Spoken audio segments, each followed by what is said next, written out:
Hello friends, सभी को राम राम। आज मैं आपको सुनाऊंगी तुलसीदास जी की जीवनी। अगर कहानी अच्छी लगे तो लाइक एंड सब्सक्राइब जरूर करें। प्रयागराज के पास चित्रकूट जिले में राजापुर नाम का एक ग्राम है। वहाँ आत्माराम दुबे नाम के एक प्रतिष्ठित सरयू पारीण ब्राह्मण रहते थे। उनकी पत्नी का नाम हुलसी था। संवत 1554 की बात है।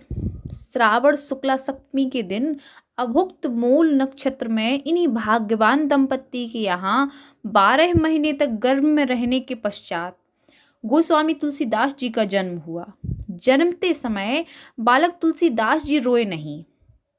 जब उनका जन्म हुआ तो तुलसीदास जी रोए नहीं, किंतु उनके मुख से राम का शब्द निकला। उनके मुख में 32 दांत मौजूद थे। उनका शरीर मानो 5 वर्ष के बच्चे के समान था। इस प्रकार के अद्भुत बालक को देखकर पिता अमंगल की शंका से भयभीत हो गए और उनके संबंध में कई प्रकार की कल्पनाएं करने लगे। माता हुलसी को यह देखकर बड़ी चिंता हुई। उन्होंने बालक के अनिष्ट की आशंका से 10वीं की रात को नवजात शिशु को अपनी दासी के साथ उसके ससुराल भेज दिया और दूसरे दिन स्वयं इस संसार सागर से चल बसी। दासी का नाम चुनिया था। बड़े प्रेम से बालक का पालन पोषण किया।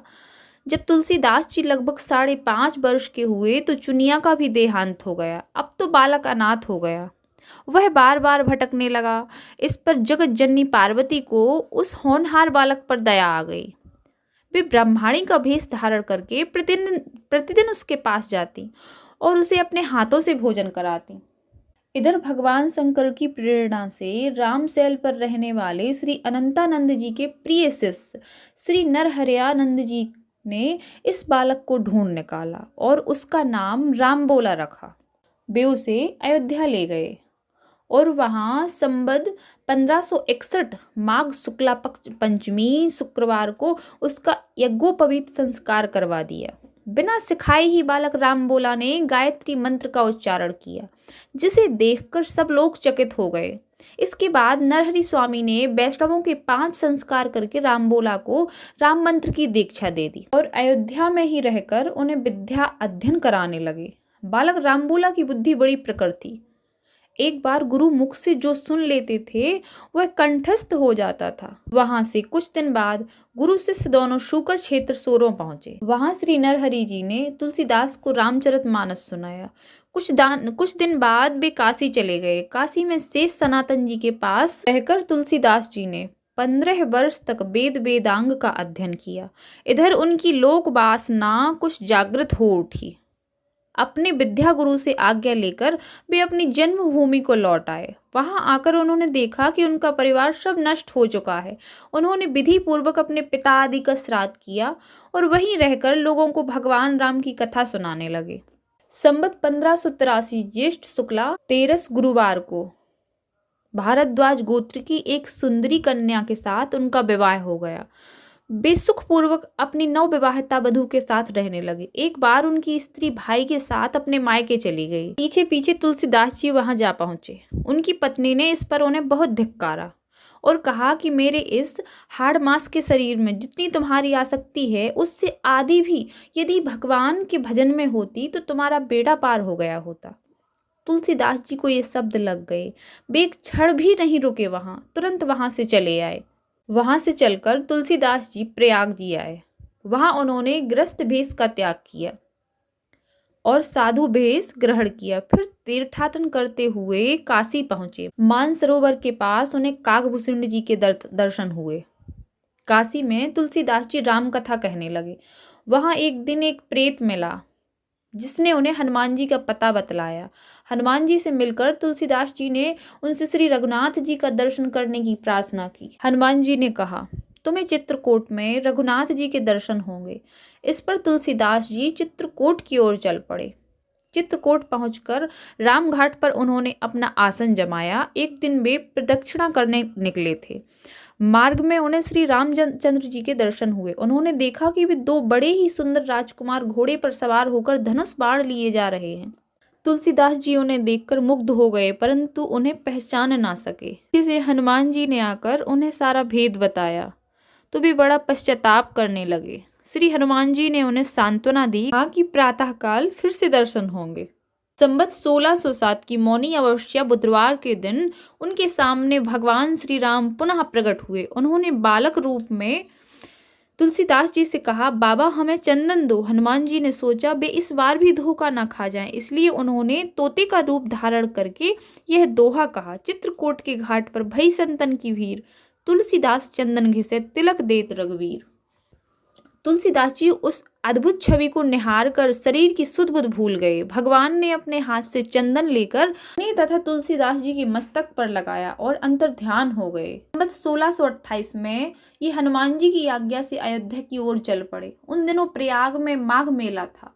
वहां कुछ दिन वे ठहर गए। पर्व के 6 दिन बाद वह एक बट वृक्ष के नीचे उन्हें भरद्वाज और यज्ञवालक मुनि के दर्शन हुए। वहां उस समय कथा हो रही थी जो उन्होंने सूकर नेत्रों में अपने गुरुजी से सुनी थी।